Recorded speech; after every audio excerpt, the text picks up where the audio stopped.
Fala pessoal, tudo bem? Aqui é Felipe Souza, está começando mais um boletim do mercado NBB. Sim, não está saindo com tanta frequência como saía antigamente, até porque antes era 3, 4 notícias sobre contratação, uma atrás da outra. Agora, saindo um pouquinho com mais calma, mas a gente vai trazer todas as confirmações. Jogador brasileiro, de novo na Europa, de novo na CB, tem isso também. E muitas outras coisas, né? O Unifacisa se reforçando muito bem. Vamos ver o que vai acontecer. E como sempre, tá aqui o Lucas Jorge com a gente. E aí, Lucas, como é que você tá?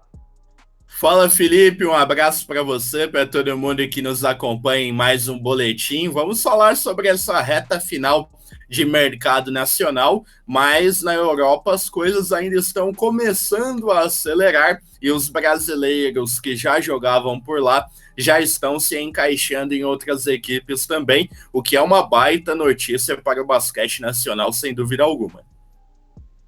Boa, é isso. Vamos começar então primeiro sobre o mercado nacional aqui, jogadores que vieram para o Brasil. A última notícia que a gente teve até foi o Davi Cubian, ou como você quiser falar, Cubilan, e por aí vai.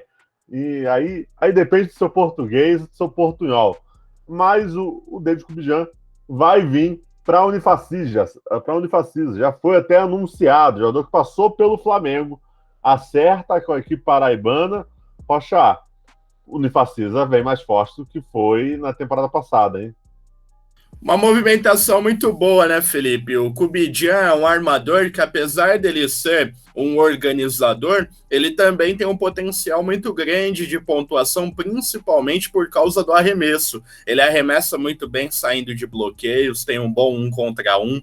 Desde a saída dele do Flamengo, ele também rodou internacionalmente por algumas equipes que dão uma bagagem maior a ele. Jogou no Huesca, né, na Liga Ouro, né, da Espanha, na segunda divisão, jogou mais uma vez no seu país, na Venezuela. É um jogador que pode elevar o patamar da Unifacisa pensando no que a equipe tinha à disposição para a disputa do NBB nessa temporada. Tinha o Trevor Gaskins como um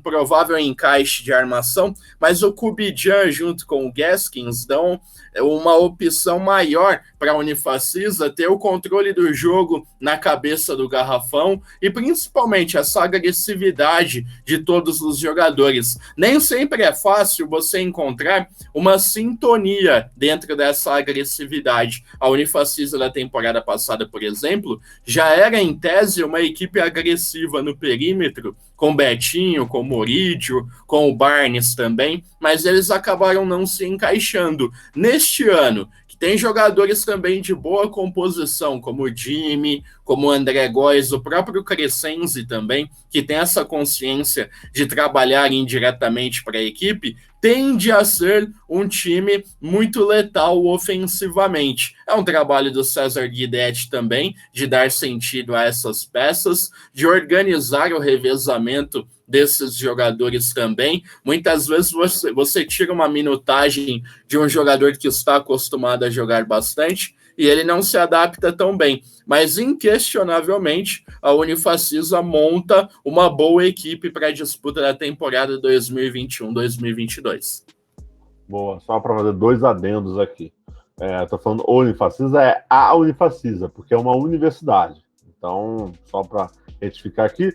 E outro ponto importante, até um inscrito nosso chamado Marco Rodrigues, já manda aqui um abraço, um agradecimento, ele até chama atenção. Pô, vocês falam do Brandon Robson e da Tucker como se vão render no Brasil, e isso é uma grande verdade, né? Acho que a temporada é um famoso se. O que o Marco Rodrigues está certo, uma coisa que a gente não tem falado há muito tempo. O Kubijan voltando no Brasil também é um grande se. Será que ele vai ser aquele mesmo jogador que foi bem no Flamengo? O Trevor Gaskins também chegando. Será que ele vai ser um baita atleta aqui? Será que o Marquinhos vai render no São Paulo que rendeu no Flamengo? Isso é um grande si que a gente não trouxe nos últimos boletins, que o Marcos Rodrigues nos trouxe e até trouxe essa crítica construtiva, então agradeço o Marcos Rodrigues, porque realmente é uma verdade. É um famoso si essa temporada, né, Rocha?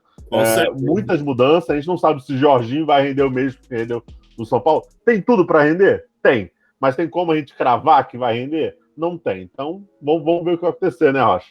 É que são situações e exigências diferentes, né, Felipe? A exigência que todo mundo tem da Unifacisa é uma. Se a Unifacisa chegar, por exemplo, entre os 4 primeiros quando terminar o NBB, já vai ser motivo de festa por lá.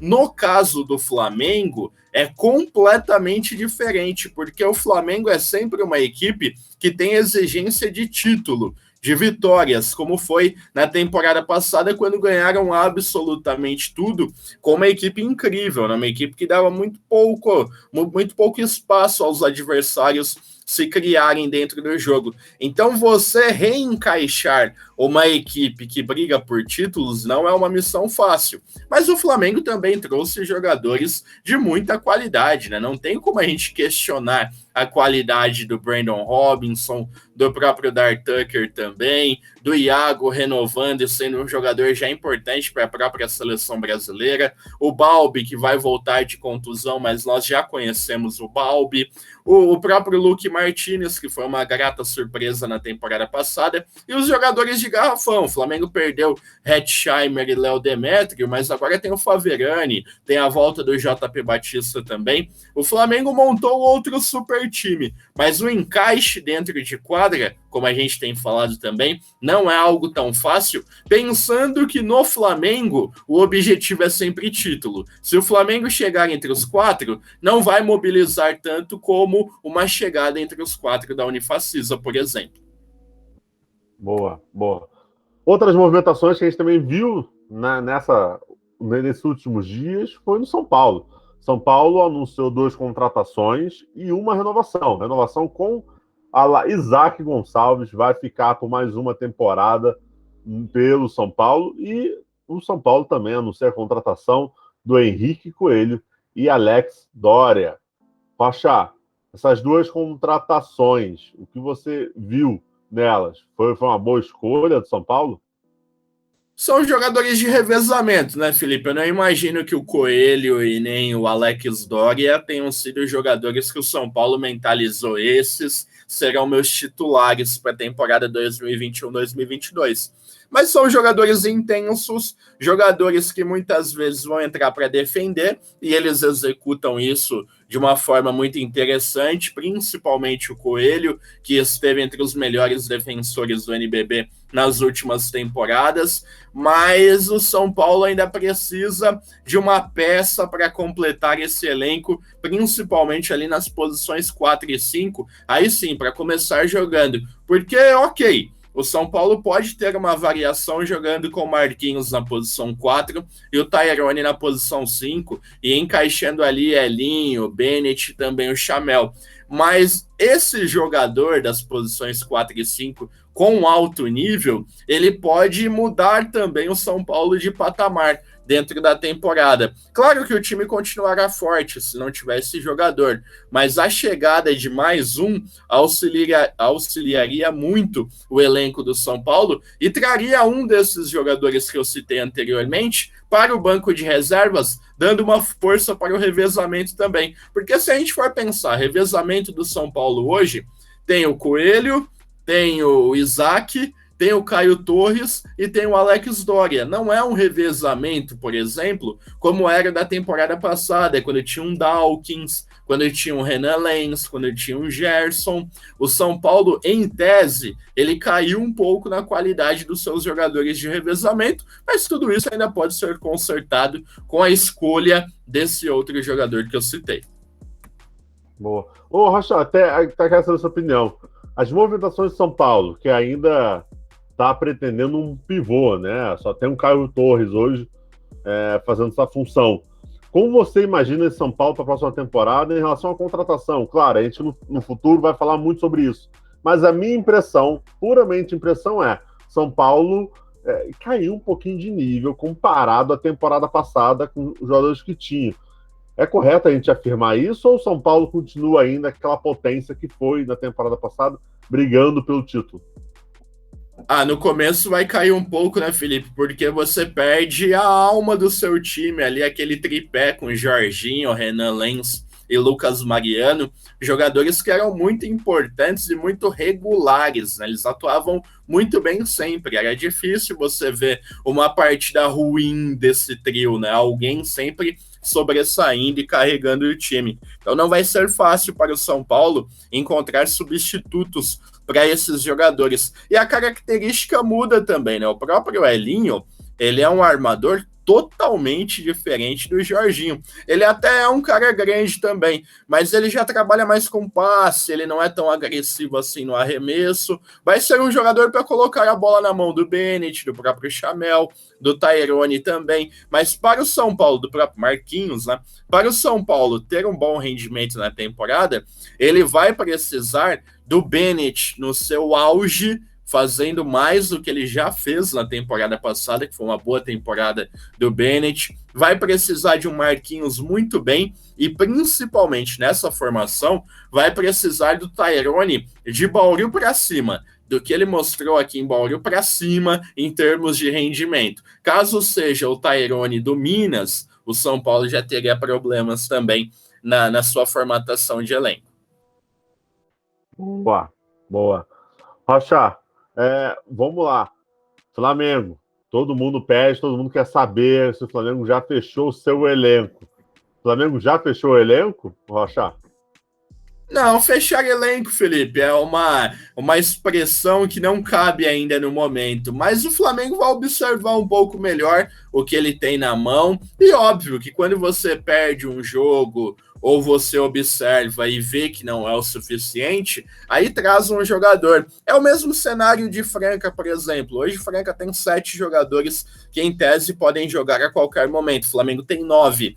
Se as equipes entenderem que não é o suficiente, vão trazer outros jogadores. Tem reserva de orçamento para isso, para contratar mais uma peça. E ainda existem jogadores no mercado internacional com condição de reforçarem os times. Mas o Flamengo, ele tem uma situação diferente, porque ele já preencheu os 4 estrangeiros. O Flamengo vai ter o Balbi, vai ter o Luque Martinez, vai ter o Brandon Robinson e vai ter o Dar Tucker, já tem os 4. Então, teria que ser um jogador nacional. E aí a gente pode pensar, qual jogador nacional que nós temos aqui livre no mercado do basquete brasileiro teria condição de reforçar o time do Flamengo nesse momento? Não é, assim, uma missão tão fácil. Então, vai ter que observar as oportunidades de mercado que vai aparecer fora do Brasil também. Às vezes, algum jogador não encaixa muito bem na Europa, então tem essa oportunidade de trazer um outro também. Mas a questão é exatamente essa, Felipe, é observar primeiro o que o time tem na mão e depois fazer essa contratação pontual. Boa. Vamos trazer alguns pontos importantes também. Lá em março, no dia 31 de março, se eu não me engano, eu trouxe aqui a informação que a CBB iria atrás de Diego Gelelati e Gustavo De Conte. Se vocês vieram escutando barulho aí de obra, não tem muito o que fugir, né, pessoal? Tem a martelada agora aqui, ó, braba. Dia 31 de março, então eu trouxe essa informação sobre Diego Gelelati e Gustavinho por lá, tá? Esse seria o foco da CBB. Vou até deixar o link aqui desse dia da gravação. Também tá no Twitter, tá por aí. Passaram as semanas, CBB fecha com o Diego Gelelati. Gelelati hoje tem um cargo dentro da Confederação Brasileira. Gustavinho, o que eu tô vendo hoje, até como a gente tá falando do Flamengo, né, para trazer isso também. Gustavinho, sim, já era uma opção real, tanto que a gente já trouxe isso para vocês e sempre foi, portanto que a gente até acertou 50%, né? Diego Gelelati já fechou com o CBB também, trabalha no Flamengo, continua no Rubro Negro. Gustavo De Conte é uma opção real. O que a gente está vendo é o seguinte: Petrovic saiu com uma moral alta com a CBB depois do pré-olímpico. Mais um tweet dele, quem não viu no Twitter, procure depois um tweet dele que ele meio que levanta ali o fato de os 3 jogadores que pediram dispensa não estarem, por causa do resultado negativo e por aí vai. Não pegou muito bem. Isso é um fato. Não pegou muito bem entre os treinadores brasileiros, não pegou muito bem também entre os jogadores. Eu conversei com pelo menos 2 e 2 não gostaram nem um pouco da situação. Isso quer dizer que o Petrovic está fora? Não. Isso quer dizer que o Petrovic continua no Flamengo? Também não. Isso porque se Petrovic sair, a tendência seria o Gustavo De Conte. É o nome mais forte nos bastidores. Simples assim. E a gente tem que trazer até o pessoal que está vendo esse boletim, trazer uma coisa que às vezes fica muito mágico, muito idealista. O basquete é um jogo jogado. E o que eu quero dizer com isso? Petrovic já estava negociando com o Pesaro tem um tempinho. A gente já tinha rumores nos bastidores que tinha uma conversa para treinar um outro clube. Não sabíamos quem, não sabíamos aonde, mas já tinha. Você vê que aquele Gustavinho há muito tempo. Também, bem antes do pré-olímpico. Então, assim, a gente também tem que parar de romantizar muito as coisas, tipo, não, só agora ele fechou, só agora ele saiu, que não é bem assim. Gustavo De Conte é treinador do Flamengo. O que a gente sabe nos bastidores é que o Flamengo... Tem contrato, né? Tem contrato. O que a gente sabe nos bastidores é que o Flamengo não tem como muito segurar. Se for um desejo do Gustavo, ok. E claro, o Gustavo pode treinar uma outra equipe, né? Até porque o salário que um treinador da seleção brasileira ganha é muito menor do que se paga hoje no mercado nacional, para a maioria dos treinadores, né? Maioria não, uma parte dos treinadores. Então, assim, Gustavo poderia assumir a seleção brasileira? Poderia. Poderia assumir a seleção e treinar o Flamengo? Poderia. Aí a gente vai depois entrar no lado, tipo, faz sentido ficar no Brasil e treinar o time brasileiro? Será que não vai ir contra a regra? Será que não é meio antiético? Isso é uma outra história. Mas o que a gente sabe é isso. Então, o que a gente vê também dentro da CBB tem uma ala de pessoas que defendem a permanência do Petrovic. Até muito para poder defender a ideia de, olha, acertamos no que estamos fazendo. Vamos ver o que vai acontecer nas próximas semanas, próximos meses. O meu sentimento tudo vai depender da CBB se vai continuar com o Petrovic ou vai não continuar com ele. A não continuação abre um caminho claro e evidente para o Gustavo De Conte na seleção brasileira. Hoje, nada de concreto. Nem que eu estou falando aqui, não é uma certeza de nada. A gente está trazendo pontos de bastidores para vocês terem uma noção do que está acontecendo, o que a gente está de olho. Isso é um fato. Rocha, quer opinar sobre? Ou a gente pode pular? Não, o Petrovic cometeu um erro muito grande, Felipe. Até porque ele tenta se comunicar em português, mas ele não tem o domínio total da língua e, principalmente, o domínio do entendimento das pessoas. Ele pode ter colocado, às vezes, essa possibilidade de ter 3 jogadores dessa característica de uma forma que não colocaria de forma alguma a culpa da eliminação na ausência desses jogadores. Mas a forma como ele se comunicou leva todo mundo a essa ideia. Por isso que o uso das redes sociais, ele tem que ser muito criterioso. Você só vai para a rede social quando você tem certeza do que você está falando. E agora, uma questão, como você mesmo colocou, Felipe, é uma avaliação da CBB, não pode se basear apenas nesse tweet, tem que ser uma análise ampla dos 4 anos em que o Petrovic esteve na seleção brasileira até aqui, o que ele fez de bom, onde ele pode melhorar, onde a CBB como instituição pode melhorar e subsidiar de uma forma mais ampla esse trabalho dele. A questão de exclusividade não tem como a CBB exigir com o que paga. Dentro dos clubes nacionais, a gente pode elencar aqui pelo menos uns 5 ou 6 treinadores que ganham mais do que o Petrovic ganha na seleção brasileira. Isso falando de basquete brasileiro. Imagina no basquete internacional, que você está falando de dólar, que está 5-1, de euro, que está quase 6-1. Então, não há a mínima condição da CBB competir com essas outras propostas estrangeiras. Mas nada impede que o Petrovic trabalhe na equipe italiana e trabalhe no Brasil também. E, inclusive, o time onde ele está treinando agora na Itália tem levado brasileiros também. Então, ele vai ver a evolução desses jogadores de perto, vai ver no basquete europeu também, vai estar próximo dos outros que também estão jogando por lá e vai estar subsidiado de informações no NBB dos assistentes técnicos. Mas esse é um ponto importante também, Felipe, que eu gostaria de colocar na questão da comissão técnica.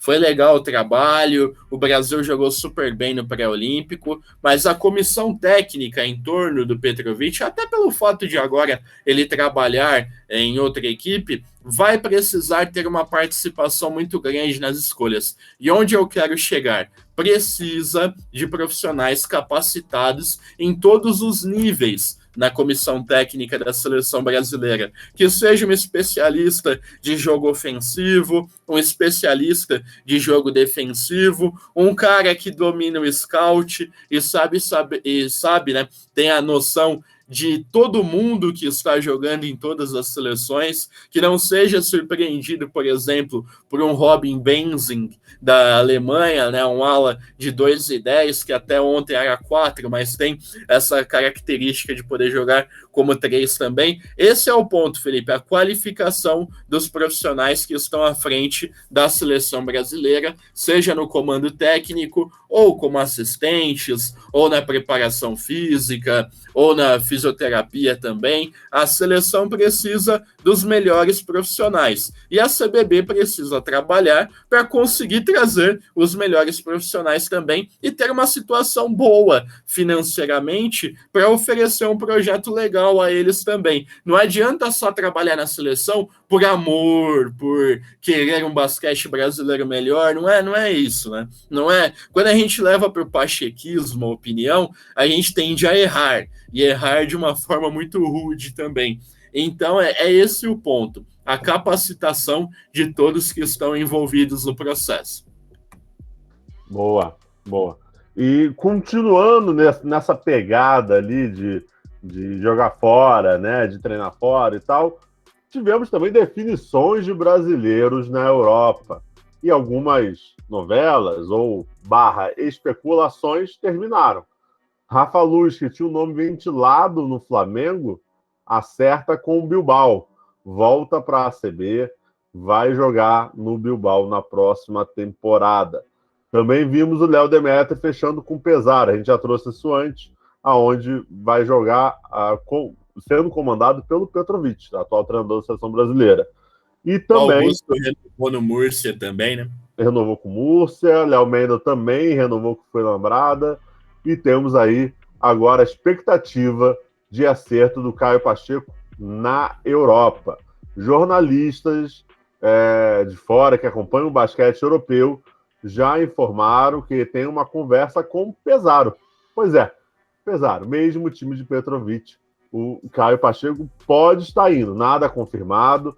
O que o jornalista estrangeiro traz em sua matéria, vou até colocar o link também aqui, é que estaria negociando. A tendência é, uma coisa certa, Caio Pacheco não vem para o Flamengo.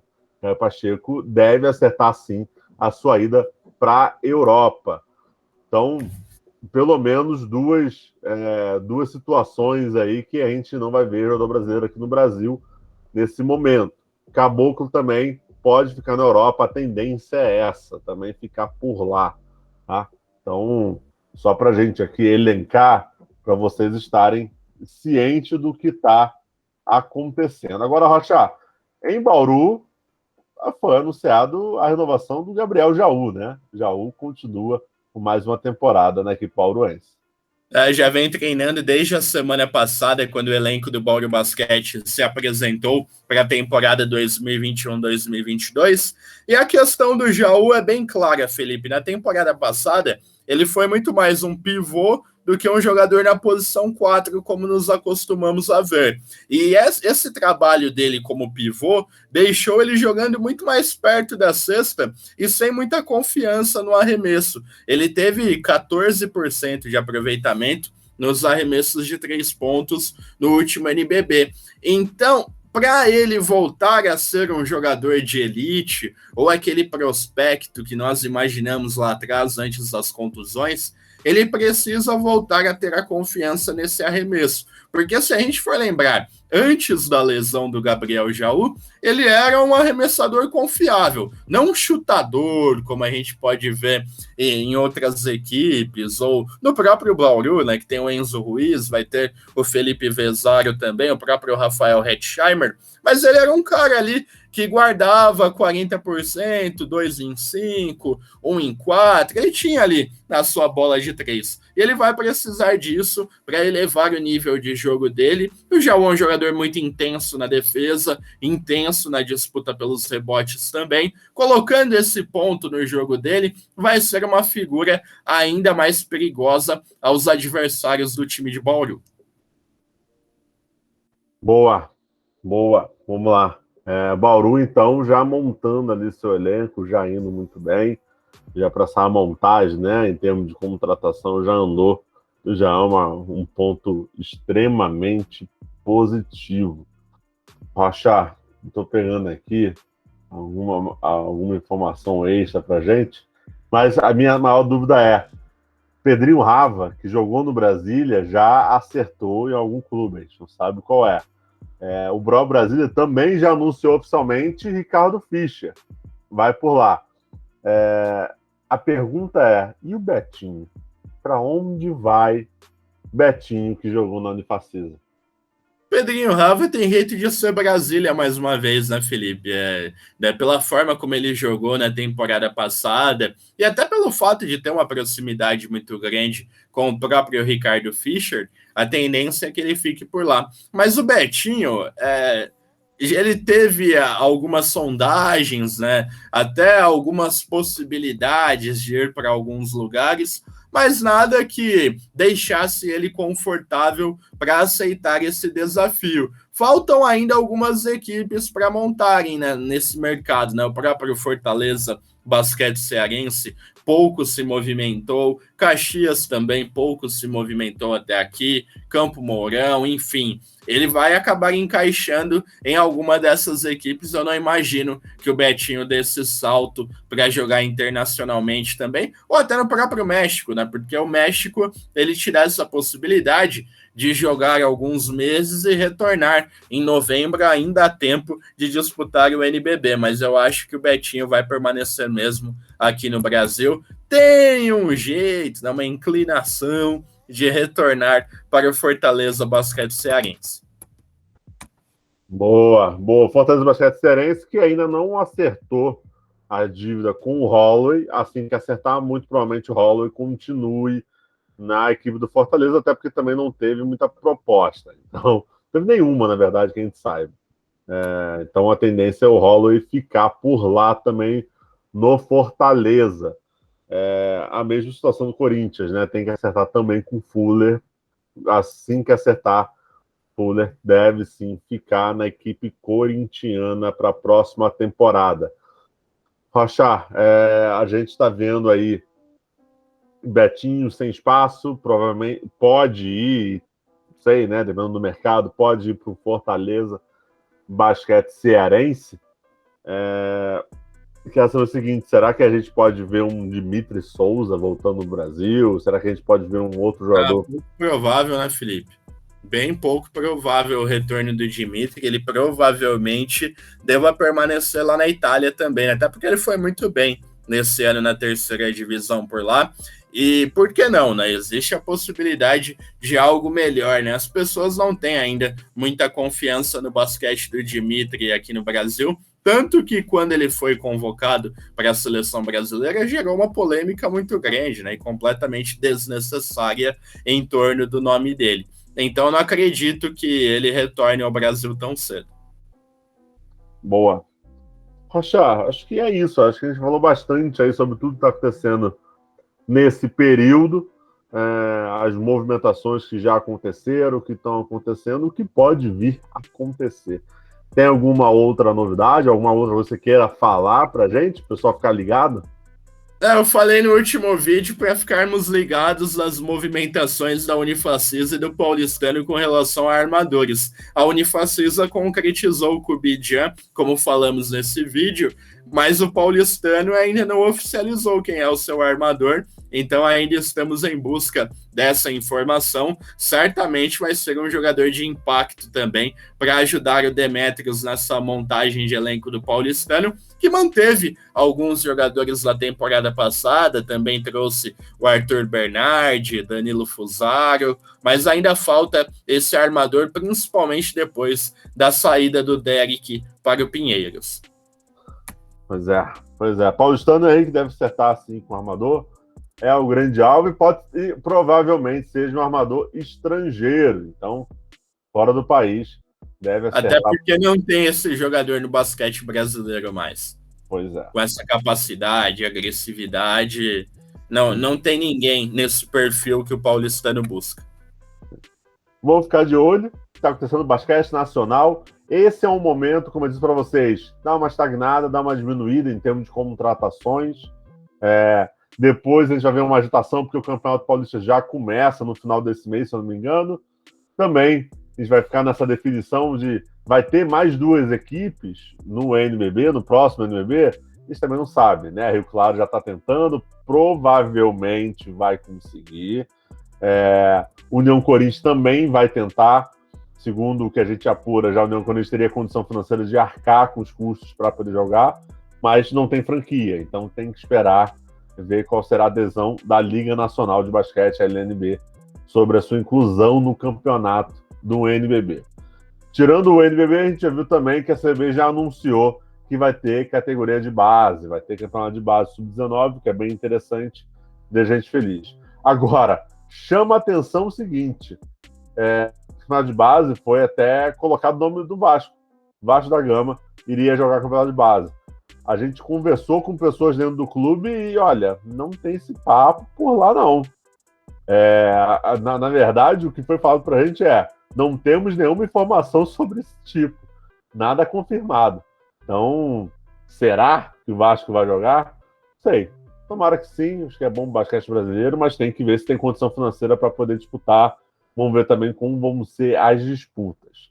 Seguinte, pessoal, amanhã, 9 horas da noite, tem uma live, cara, fantástica.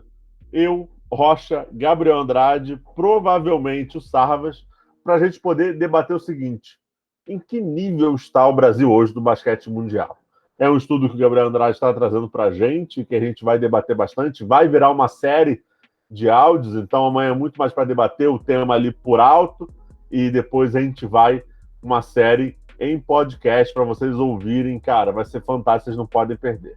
Além disso, tá chegando as Olimpíadas, tá chegando os Jogos Olímpicos de Tóquio, vai ter basquete, vai ter live, pré-jogo e pós-jogo, vai ter resumão, vai ter muita coisa.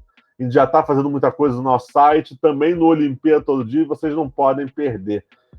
O Olimpíada está vindo aí, meu amigo, e olha, pode ter surpresa, hein? O pessoal já estava animado com a Nigéria, ganhou dos Estados Unidos, da Argentina.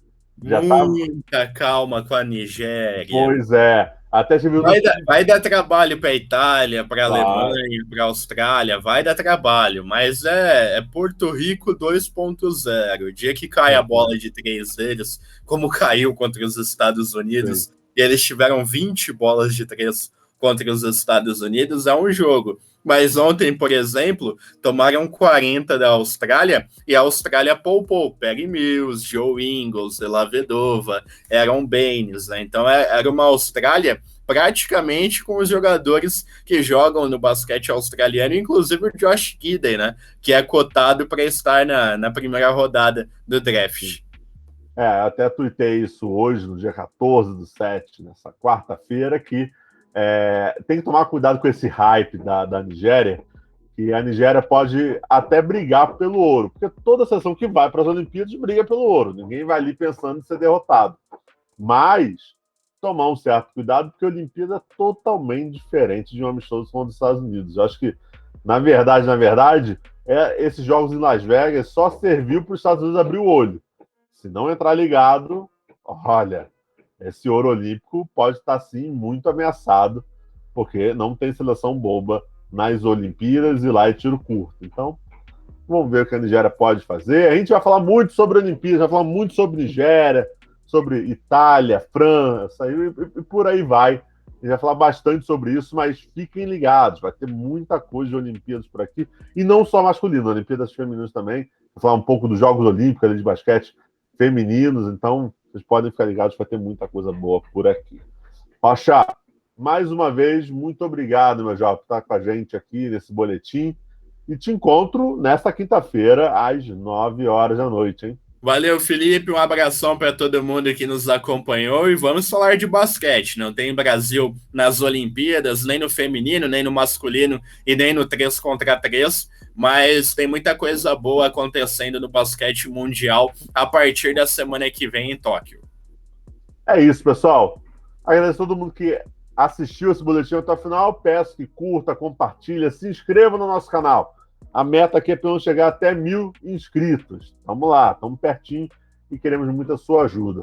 Beleza? Mandem qualquer comentário que vocês tiverem, também aqui embaixo. Quem a gente puder responder, a gente responde. É isso, pessoal. Até a próxima.